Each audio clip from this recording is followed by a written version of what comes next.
understood the issue, understood the relationship, the unique relationship the United States has with Mexico and the rest of Latin America.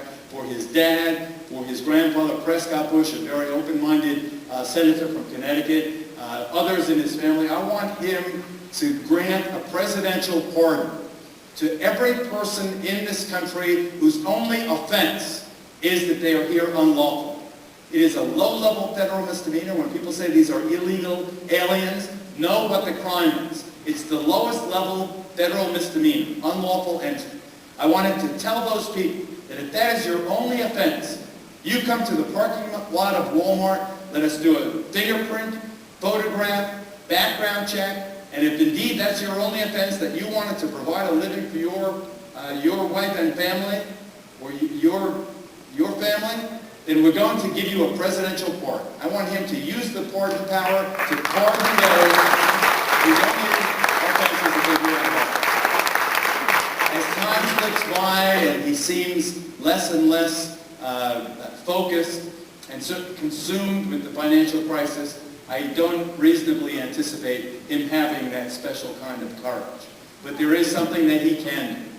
He can stop these draconian, senseless raids where we are taking SWAT armored ICE military-style units and raiding poultry processing plants and meat packing plants and avocado farms and other farms and ranches and factories where they know undocumented work. They are using the military power of the United States and the money that the taxpayers have given them to provide security against terrorism in the post-9/11 era. They are using it to arrest these hardworking people. They take the husband away in the dark of night. They split the families. The citizen children are left behind. They disrupt the communities.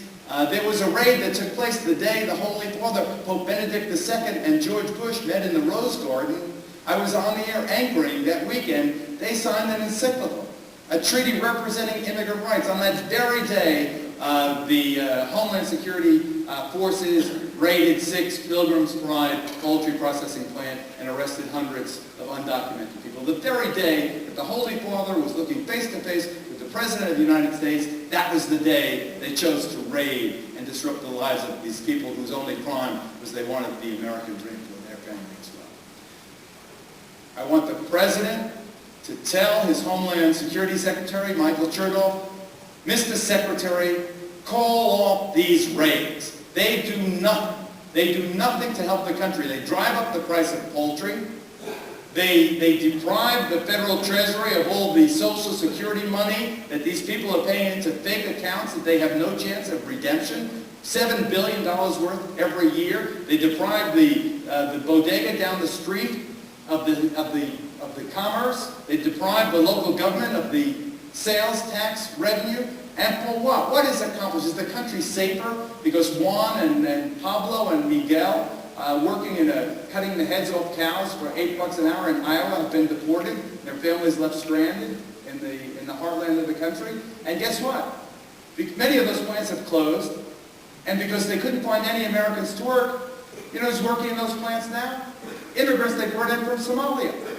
I swear to God, because they have some unique status, they're political refugees, the Somalis have now taken over the jobs of the Latinos who worked in those plants. You know, I have nothing against the Somali immigrants. I have nothing against it at all. But if you're displacing a family that has been working in a multi-generational way, and it has been a tradition in their family since 1940 to come across and go to that same employer, and then you're disrupting it for petty domestic political reasons, how is the country safer? How is the country safer?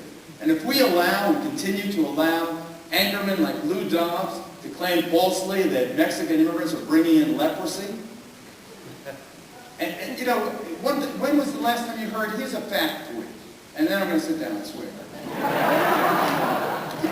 The Public Policy Institute of California conducted a survey of all the crimes committed in Southern California. Southern California, like Southern Arizona, the epicenter of the illegal immigration problem. They surveyed every young man in jail from the ages of 18 to 25. They found that citizen-born 18 to 25-year-olds were 8 times more likely to commit crimes than those who were here illegally. The Public Policy Institute of California, look it up, Google it. 8 times more likely. When was the last time you heard that statistic on Lou Dobbs' program? When was the last time you heard my friend and colleague Sean Hannity say anything like that on his program? It doesn't fit the narrative. The narrative, which I saw again today, is to take an anecdotal situation, a tragedy like a drunk driving case, and make it about illegal immigration. Make it every example they have to exacerbate the tensions, to scapegoat the population, to single out this, these people, some of whom have been coming here, as I mentioned, for generations, some of them coming here to Arizona, which until 1846 belonged to Mexico. What's the point of that? Let's get together. Let's do justice to those who've been lured here for generations.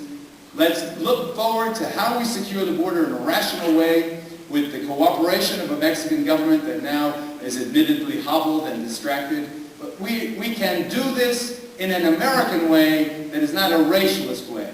Because if you look at the history of immigration in this country, from the middle of the 19th century, and you see what people were saying about the Irish and the Catholics in the middle of the 19th century, you could use the newspapers printed in 1850 in New York, read them, and you'd think you were reading Lou Dobbs' script about the Hispanic influence today. There's a better way. I advocate it. I hope we all can get together on this. There's no room for hate-mongering. These difficult times call for inspired leadership. It calls for reaching out to all people who are here, figuring out how to deal with this and other problems. There's got to be a way. There's got to be a bridge to somewhere.